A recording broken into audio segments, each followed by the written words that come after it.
Yo guys, it's Venom and welcome back to my Building for Dummies series. This episode we're going to be working with boxes and cones, and I'm also going to talk a little bit about in-game application for everything I've shown you so far.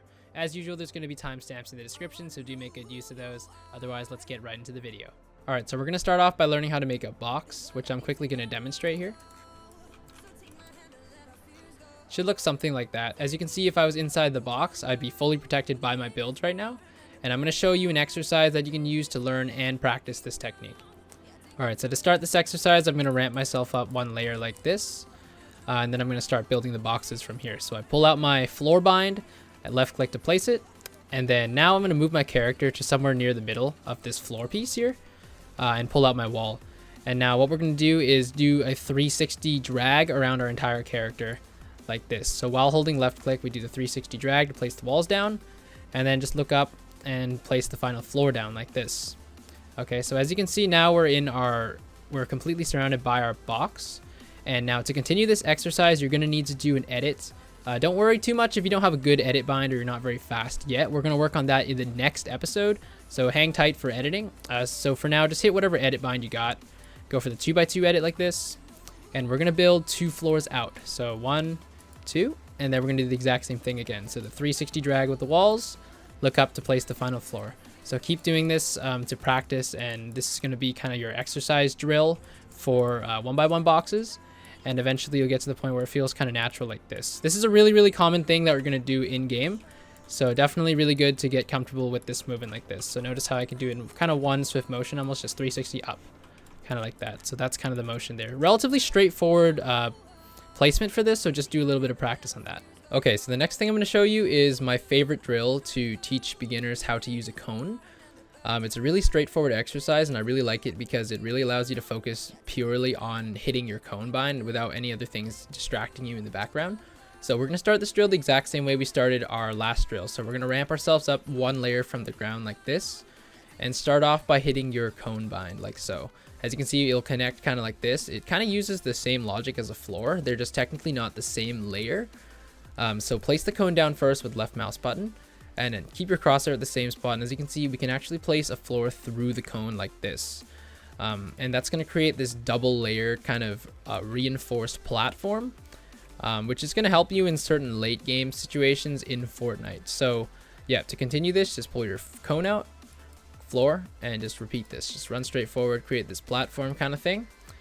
For those of you who are wondering if there's a difference whether you place the cone or the floor first, there actually is a pretty subtle difference that will actually make a difference the more advanced you decide to go in Fortnite building. So pretty much the cone has a slightly further placement reach than the floor. I'll try and show you what I mean here. There we go, perfect. So as you can see from where I'm standing, I can place a cone down, but if I switch to my floor, it doesn't actually give me the option to place a floor. It's because the cone just has a special property. It actually reaches pretty significantly further than most of the building pieces, and that becomes more and more useful when you get to the level that you start to use your builds to trap your opponents. The cone is going to be really MVP for that, so do keep that property in mind. Otherwise, just keep practicing this really straightforward exercise. And now I'm going to show you a really nice progression you can add if you find this way too easy. Alright, so if you're finding the last exercise a little bit too easy for you, I'm going to show you a little progression you can make to make it a little bit more productive for you. So start again by ramping yourself up, and instead of doing a single wide version of that platform, we're going to do a 2 wide. So it's going to look something like this. You can do it in whichever way you want. I'm going to show you the 2 ways I just did in front of you. So the first way that you can do this is pull out your cone first, and we're going to do kind of this side to side wiping motion. So we do cone cone, switch to floor, and go back. So like this. This is the first way to do this.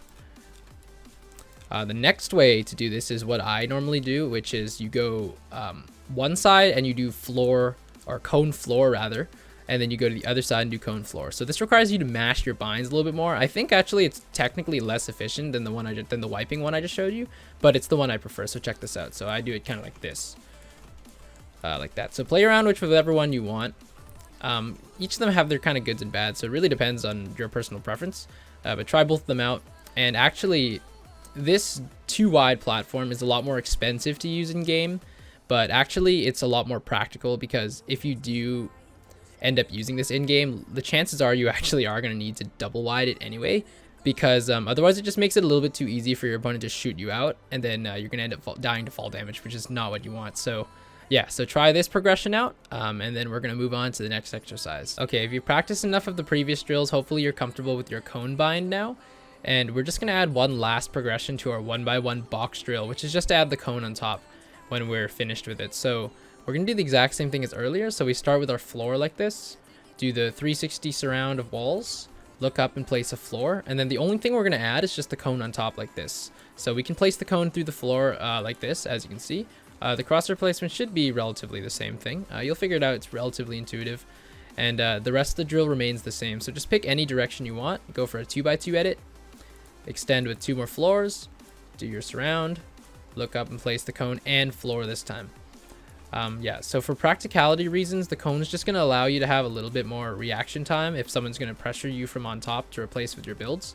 So it's a good habit to start boxing up with cones and floors on the top for that reason.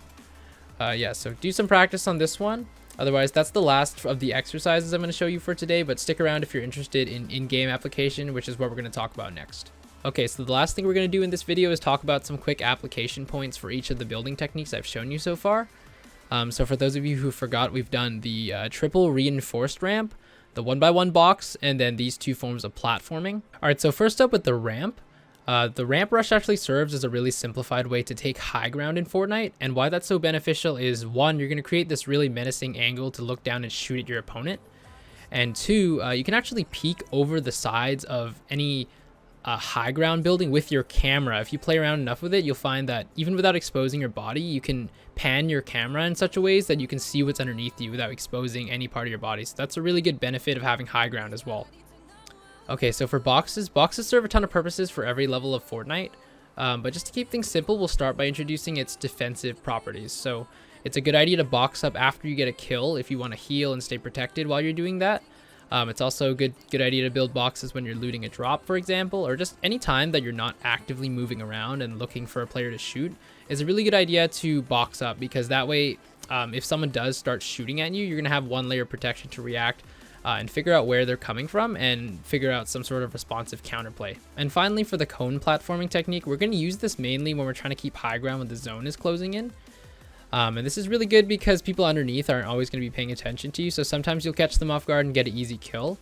If they're trying to shoot you out, just hold on to your cone and floor binds and try to preserve your platform. That way you don't end up falling to your death. That's going to bring us to the end of this video. I really hope you enjoyed. Drop a like and hit the subscribe button to keep up with all of my new content. Other than that, I will see you guys in the next video. Take care.